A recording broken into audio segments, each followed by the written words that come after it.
Deux chiffres opposés secouent aujourd'hui le Burkina Faso et surprennent tous soudainement. Alors qu'un gisement diamantifère d'une ampleur inédite surgit sous le volcan Sangandi et promet une prospérité fulgurante au Burkina Faso, la même révélation expose un faisceau de vulnérabilité économique, sociale et géopolitique capable d'attirer des puissances extérieures, de stimuler des rivalités internes, de transformer en pression explosive ce qui semblait d'abord être un simple miracle minéral, et de projeter le pays dans des dynamiques aux conséquences imprévisibles. Que signifierait cette richesse pour Ibrahim Traoré et pour vous?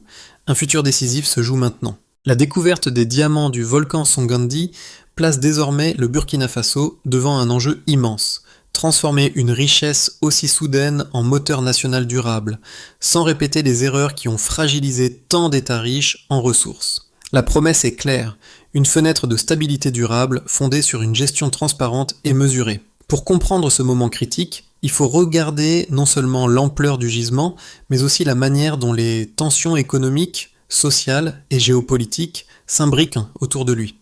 Les attentes de la population grandissent, tandis que les puissances étrangères scrutent chaque mouvement du gouvernement, prêtes à proposer des partenariats avantageux ou à imposer des pressions diplomatiques. Si cette richesse est mal dirigée, elle pourrait intensifier les inégalités, élargir les fractures internes et attirer des intérêts extérieurs décidés à capter la valeur du sous-sol. Mais si elle est maîtrisée avec prudence, compréhension du terrain et contrôle souverain, elle peut devenir un levier pour un renouveau national.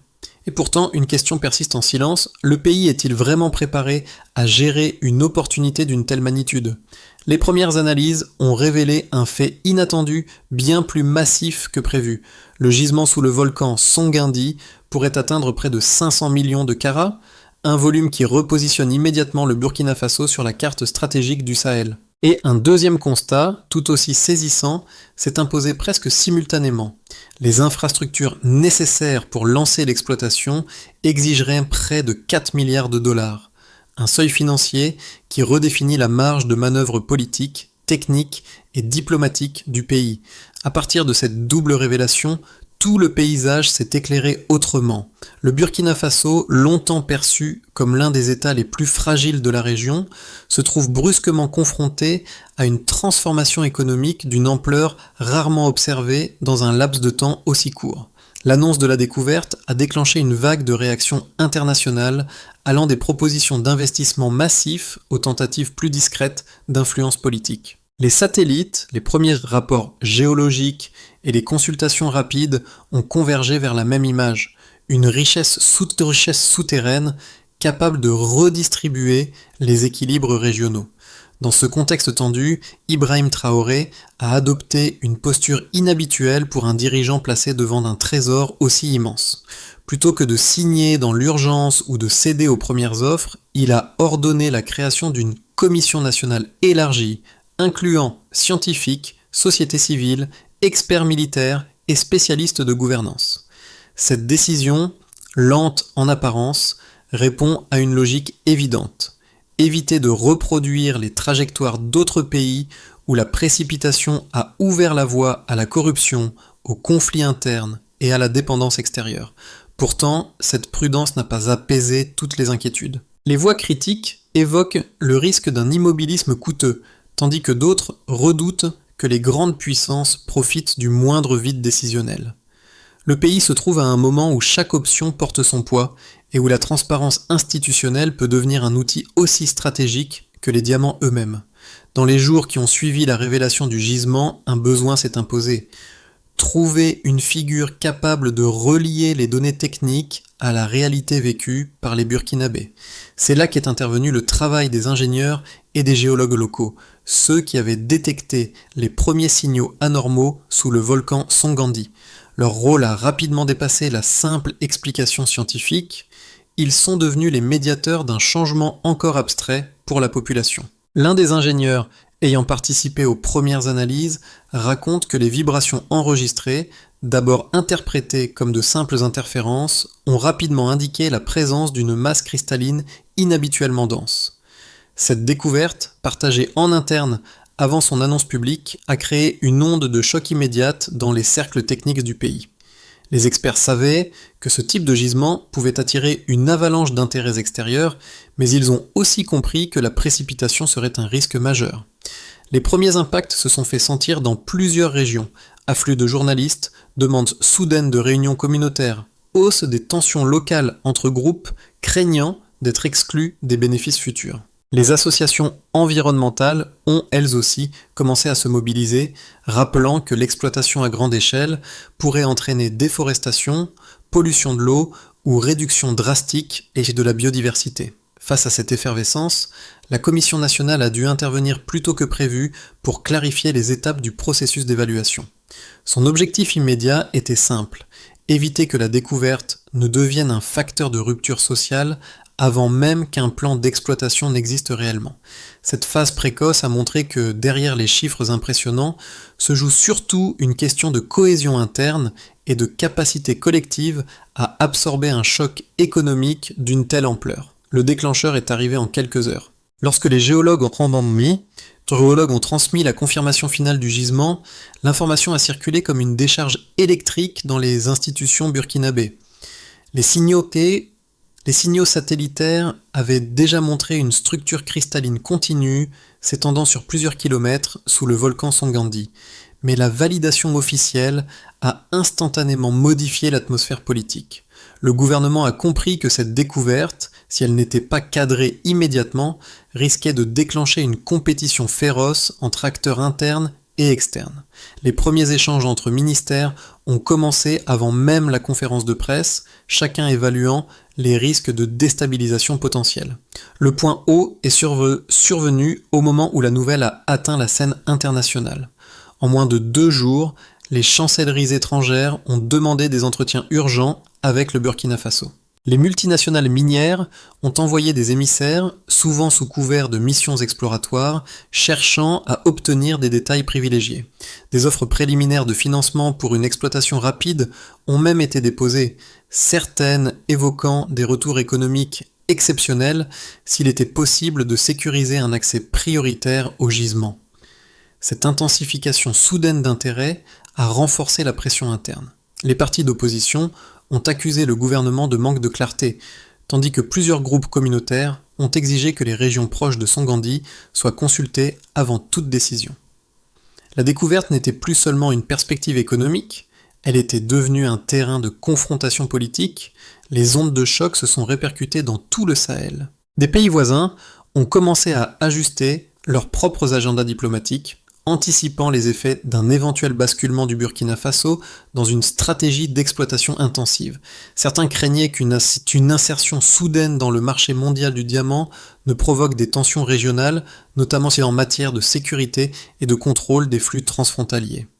Sur place, les analystes environnementaux ont souligné que la moindre erreur dans la planification pourrait entraîner une perte de biodiversité estimée à près de 40%, selon un rapport préliminaire.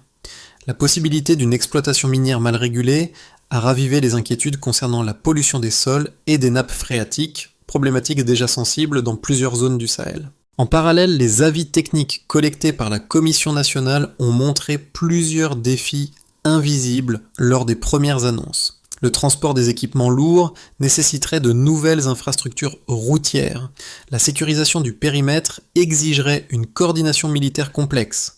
Et le financement des premières phases, évalué à environ 4 milliards de dollars, représenterait un fardeau considérable si le pays était contraint d'accepter des emprunts sous conditions défavorables. La combinaison de ces éléments a transformé la découverte en un test de robustesse institutionnelle. L'événement avait commencé comme une annonce spectaculaire, mais il révélait progressivement un réseau dense de dépendance d'inconnus et de pressions externes. Le Burkina Faso entrait dans une zone où chaque décision pouvait amplifier ou atténuer les secousses et où la gestion du temps devenait presque aussi stratégique que la gestion du diamant lui-même. Le point de départ est net. Avant la découverte du gisement de Sangandi, l'économie burkinabé reposait sur un socle fragile, avec des recettes minières modestes et une dépendance structurelle aux financements extérieurs. Désormais, les projections indiquent que ces recettes pourraient être multipliées par 10 si l'exploitation atteignait son plein régime, créant un écart inédit entre la situation antérieure et la trajectoire potentielle. Ce saut brutal repose sur une logique simple. Une manne souterraine de 500 millions de carats bouleverse mécaniquement les équilibres économiques, car un tel volume place le Burkina Faso parmi les producteurs majeurs du marché mondial, là où il n'avait jamais figuré auparavant. Pour les analystes, ce nombre ne représente pas seulement une quantité minérale, mais un levier capable de modifier durablement la capacité budgétaire du pays.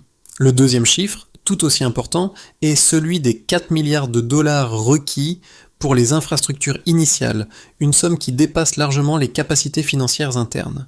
Les experts soulignent que cet investissement colossal, s'il n'est pas structuré avec prudence, pourrait imposer au pays une dépendance risquée vis-à-vis de partenaires extérieurs. L'ampleur du montant révèle un paradoxe. La nouvelle richesse pourrait devenir un poids si elle n'est pas précédée d'une architecture de gouvernance solide. À partir de ces données, plusieurs tendances apparaissent. D'un côté, l'afflux potentiel de revenus pourrait financer des secteurs longtemps laissés en marge, comme la santé, l'éducation ou les infrastructures rurales. Les projections indiquent qu'une réallocation intelligente permettrait de renforcer les services publics, particulièrement dans les zones où les tensions sociales restent vives. De l'autre, le risque de concentration des bénéfices dans les mains d'acteurs limités demeure réel, surtout si des contrats opaques étaient signés sous pression politique ou diplomatique. Les spécialistes de l'environnement rappellent que l'exploitation intensive pourrait réduire la biodiversité locale de 40%, selon les premières estimations.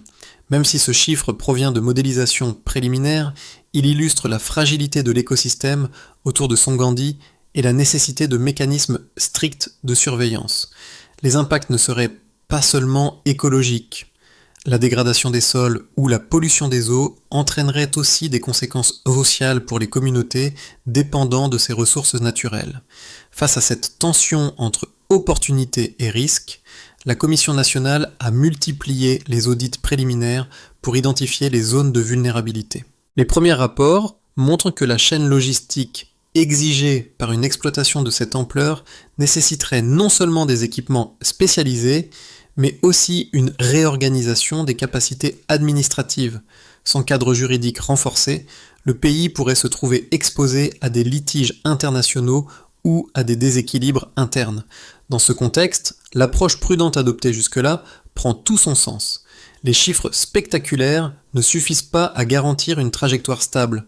Ils fonctionnent comme des avertisseurs. Ils montrent que chaque avancée doit être calibrée, car une gestion précipitée pourrait transformer un potentiel économique singulier en une spirale de dépendance. Le véritable enjeu ne réside donc pas dans l'ampleur du gisement, mais dans la capacité du Burkina Faso à articuler une gouvernance capable d'absorber un choc économique d'une telle magnitude sans rompre ses équilibres internes.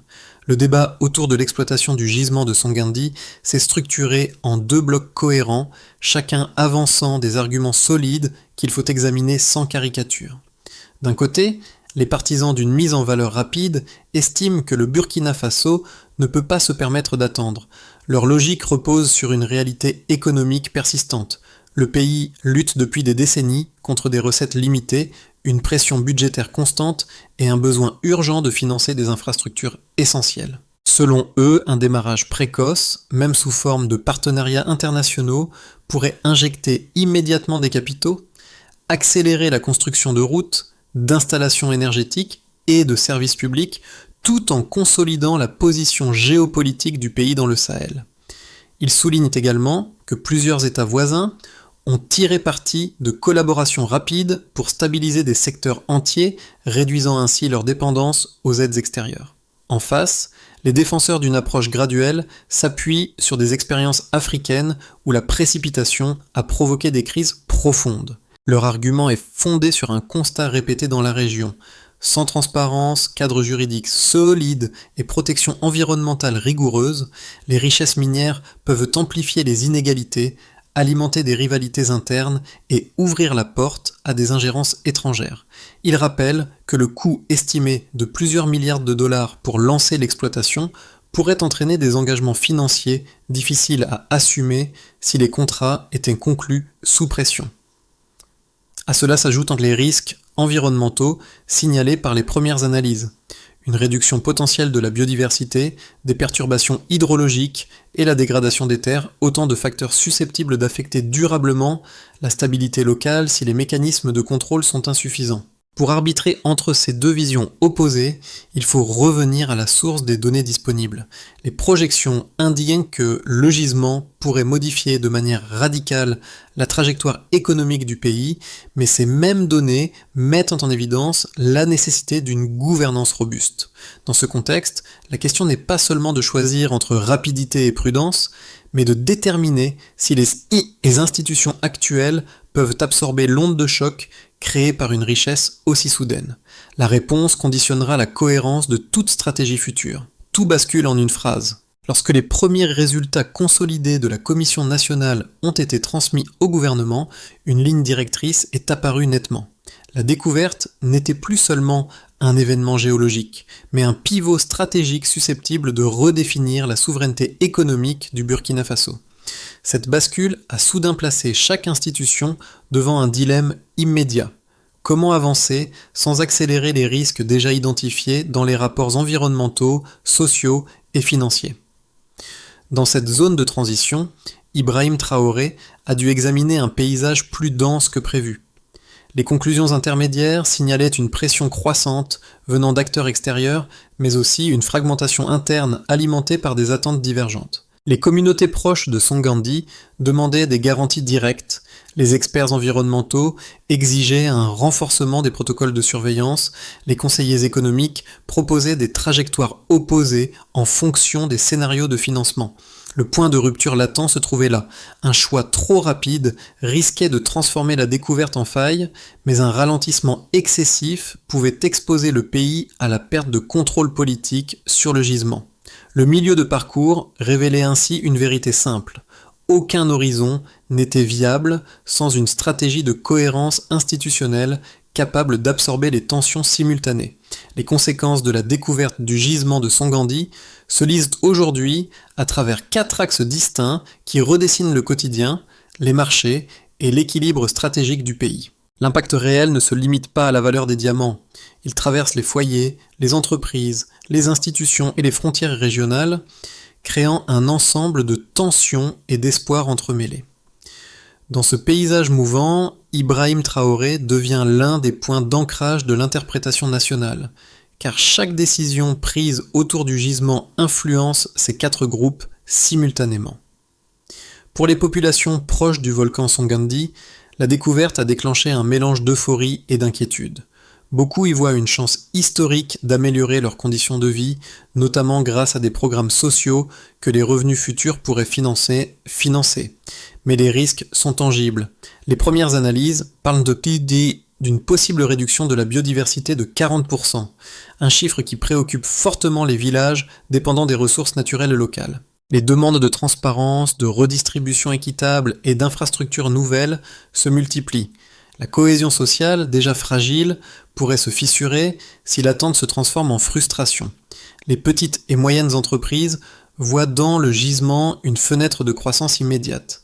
Transport, logistique, construction, ingénierie, tous ces secteurs anticipent un effet d'entraînement massif. Toutefois, plusieurs entrepreneurs craignent d'être évincés si les multinationales s'imposent trop vite.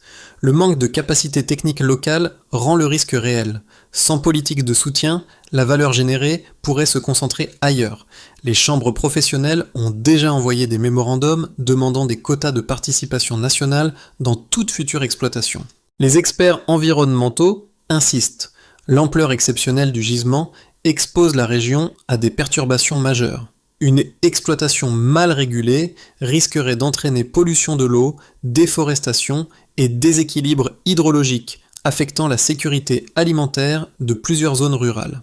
Comme l'exploitation exige des infrastructures lourdes, les modifications du terrain pourraient être irréversibles.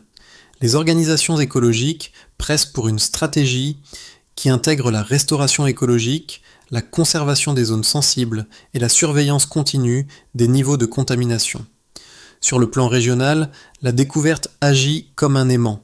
Les puissances étrangères multiplient les contacts diplomatiques, cherchant à se positionner. Certains États voisins perçoivent la montée en puissance potentielle du Burkina Faso comme un changement majeur dans l'équilibre du Sahel.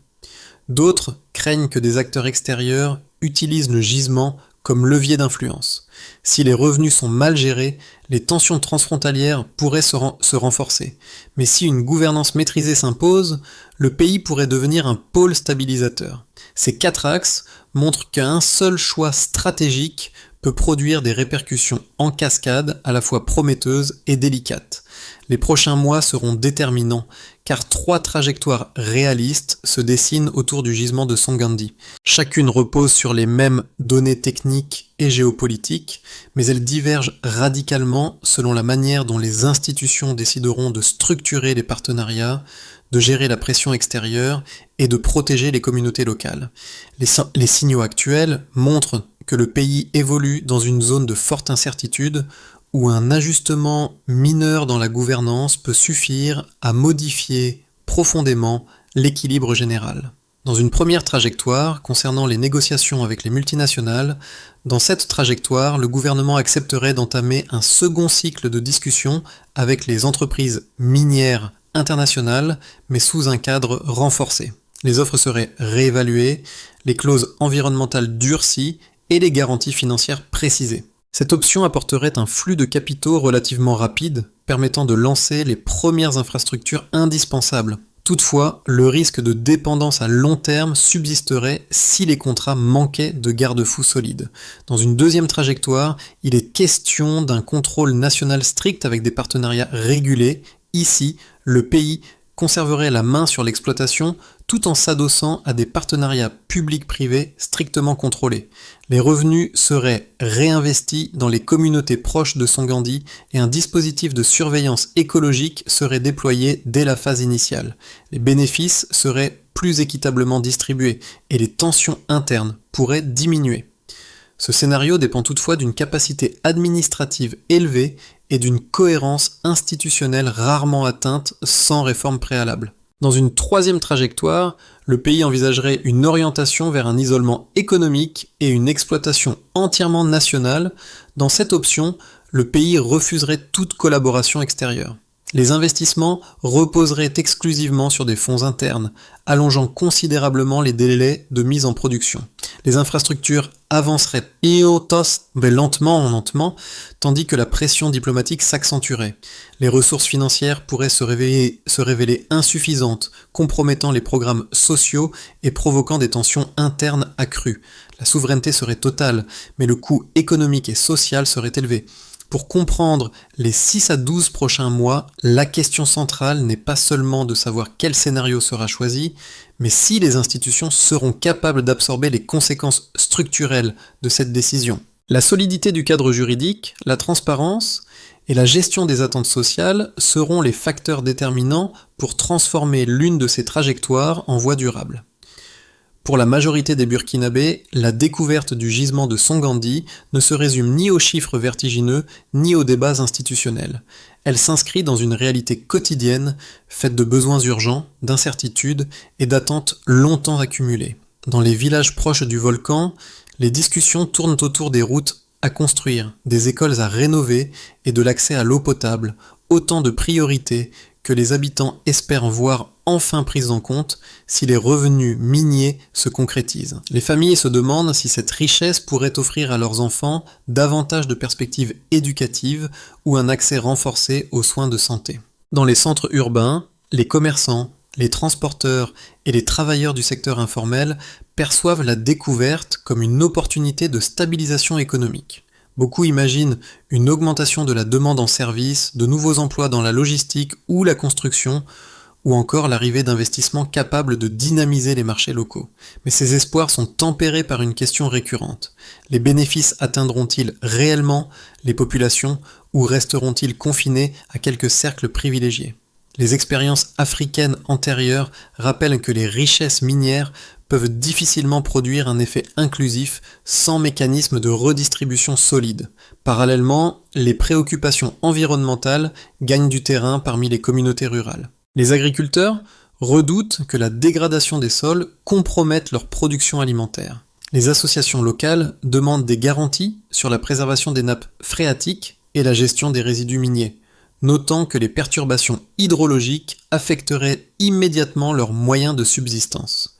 Quelles que soient les promesses entendues, une vérité demeure. Pour les Burkinabés, l'enjeu essentiel n'est pas seulement l'exploitation des diamants, mais la capacité des institutions à transformer cette opportunité en amélioration concrète, visible et durable dans la vie quotidienne. Pour qu'un gisement aussi massif ne devienne ni une source de fracture ni un moteur d'instabilité, une feuille de route structurée est indispensable. Et dans ce processus, Ibrahim Traoré doit s'appuyer sur des mécanismes capables de résister aux pressions extérieures comme aux tensions internes. L'objectif n'est pas d'accélérer l'exploitation, mais de construire une architecture décisionnelle qui sécurise chaque étape et protège l'intérêt national. Renforcer la commission indépendante et clarifier son mandat, la première action consiste à élargir les responsabilités de la commission nationale. Audit public régulier, publication des données techniques, consultation obligatoire des communautés proches de Songandi. Un tel mandat limite les risques de décisions opaques et renforce la confiance sociale. Établir un cadre juridique spécifique pour les ressources stratégiques. Il faut créer une législation définissant droits, obligations et sanctions en matière d'exploitation minière. Ce bloc légal permettrait d'encadrer les accords, de prévenir les litiges internationaux et de réduire l'influence des acteurs cherchant à contourner les règles. Mettre en place un mécanisme de redistribution directe. Un fonds souverain ou un système de financement régionalisé garantirait que les revenus alimentent les programmes sociaux, les infrastructures locales et les besoins prioritaires des populations affectées. Sans redistribution visible, la cohésion sociale resterait fragile. Intégrer une stratégie environnementale obligatoire et évolutive. La surveillance hydrologique, la gestion des résidus miniers et la protection des terrains agricoles doivent être inscrites dans les premières phases. La réduction potentielle de la biodiversité impose un suivi strict pour éviter des impacts irréversibles.